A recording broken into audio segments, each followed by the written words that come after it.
तर मनोज रांगेंची दुपारी 1 वाजता पत्रकार परिषद आहे। मनोज रांगे काय भूमिका या पत्रकार परिषदेमध्ये मांडणार याकडे सगळ्यांचं लक्ष लागलेलं आहे। मनोज रांगेंच्या उपोषणाचा आज 7वा दिवस आहे, त्यामुळे मनोज रांगे उपोषण मागे घेणार का याकडे लक्ष आहे। मुख्यमंत्र्यांच्या आवाहनानंतर मनोज रांगे उपोषण मागे घेणार का ते बघावे लागणार आहे। थोड्याच वेळापूर्वी मुख्यमंत्री शिंदेंनी आवाहन केलेलं होतं मनोज रांगे पाटलांना, त्यांनी उपोषण मागे घ्यावं कारण सरकार सकारात्मक आहे असं मुख्यमंत्री शिंदे म्हणाले। तर काही वेळापूर्वी वैद्यकीय अधिकाऱ्यांनी मनोज रांगे पाटलांची तपासणी केलेली आहे, त्यांचं नेमकं काय म्हणणं आहे बघूया।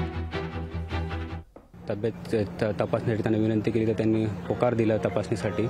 त्यावेळेस तपासणी केली असता पहिले आम्ही त्यांना विचारले की लघवी करायला काही त्रास आहे का, कारण इतक्या दिवसापासून त्यांचं उपोषण असल्यामुळे थोडं लघवीमध्ये जळजळ होऊ शकते किंवा लघवीमध्ये काही होऊ शकतं।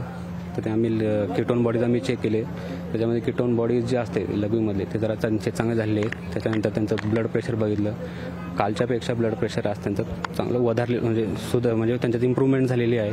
पल्स काल त्यांचा 60चा येत होता, पण आज त्यांचा पल्स त्यांचा 80वर गेलेला आहे, म्हणजे एकदम चांगला गेलेला आहे।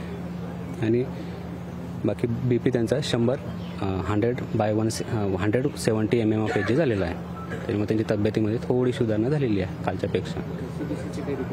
नाही, CBCचे काल त्यांचं ब्लड सॅम्पल घेतलं होतं, आता त्याची रिपोर्ट याची बाकी आणखी। लोकशाही मराठी ऐका, पहा, जागरूक रहा।